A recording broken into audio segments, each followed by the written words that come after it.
For as long as most of us can remember, cholesterol has been public enemy number one in the story of our health. But what if that entire story is wrong? We're about to explore a completely different side of cholesterol, one that might just change everything you thought you knew. You've heard it a million times, right? Avoid the eggs, fear the butter, get your cholesterol down no matter what. It's a simple and honestly a pretty scary story that we've been told for decades. But what if it's been pointing us in the complete wrong direction? What if the real villain has been hiding in plain sight this whole time? Okay, let's just get one thing straight right off the bat. Cholesterol is not a poison. It's an absolutely vital, life-sustaining molecule. In fact, it's so important that pretty much every single cell in your body has the ability to make its own. Think about that. If your cholesterol levels actually dropped to zero, you would die. That's a pretty big plot twist, isn't it?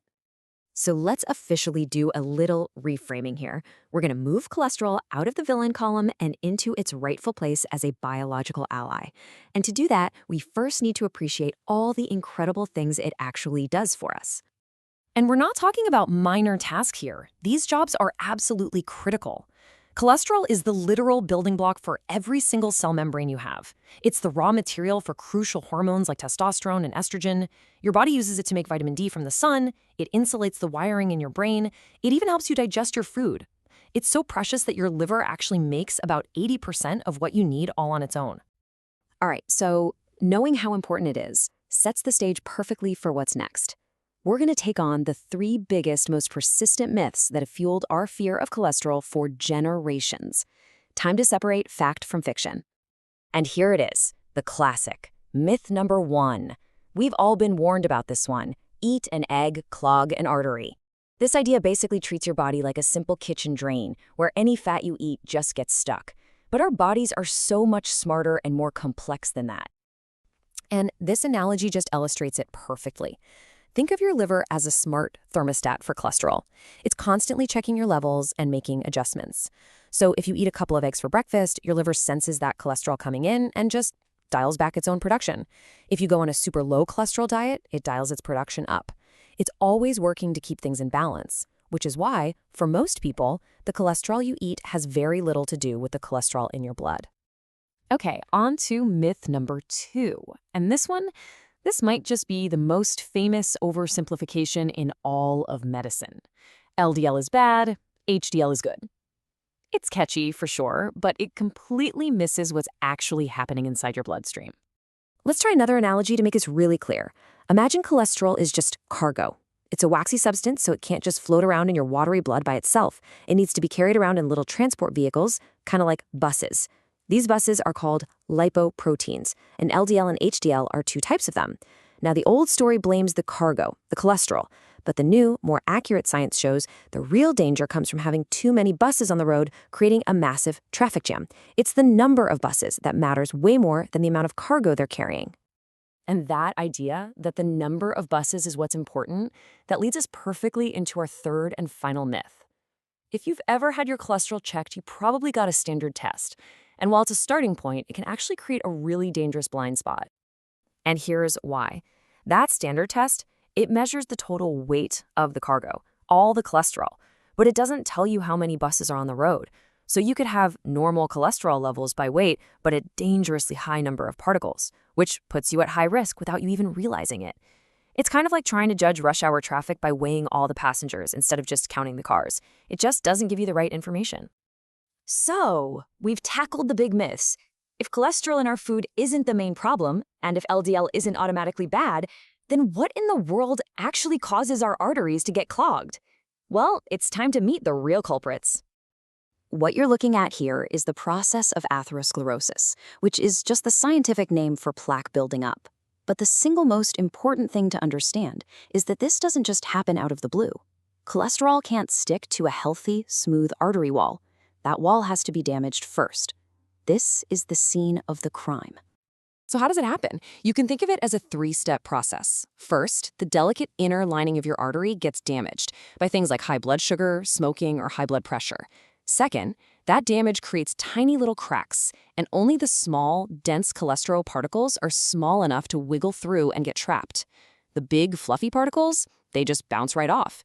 And finally, your immune system sees these trapped particles, rushes to the scene to clean up the mess, and it's that immune response that actually creates the inflammatory gunk we call plaque.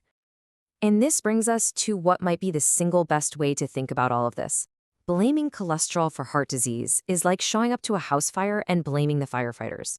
I mean, yeah, you see firefighters at every single fire, so you might mistakenly think they're the ones causing it. But of course, they're just the first responders, trying to repair the damage. The real problem was the arsonist who set the fire in the first place. So, who are the arsonists? Well, there are two main ones. The first is insulin resistance. This is mostly driven by eating too much sugar and processed carbs, and it's what turns your normal, fluffy cholesterol particles into those small, dense, dangerous ones that can get trapped. The second arsonist is chronic inflammation. This comes from things like smoking or industrial seed oils, and it's what directly damages the artery walls, creating the cracks for those particles to get in. Okay, now that we know who the real culprits are, we can finally stop chasing the firefighters and go after the arsonists. So, let's shift gears and talk about a simple, powerful action plan you can actually use to protect yourself.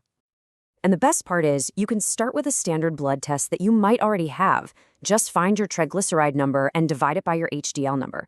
This simple ratio is a fantastic stand-in for measuring insulin resistance, one of our main arsonists. The goal you're shooting for is to get that number below 2.0. So, for example, let's say your triglycerides are 150 and your HDL is 50. You divide 150 by 50 and you get 3.0. Now, that's not a judgment or a bad grade. It's just a really clear signal from your body that it's time to start focusing on improving your metabolic health. So how do you actually fight the arsonists? Well, this plan targets them directly.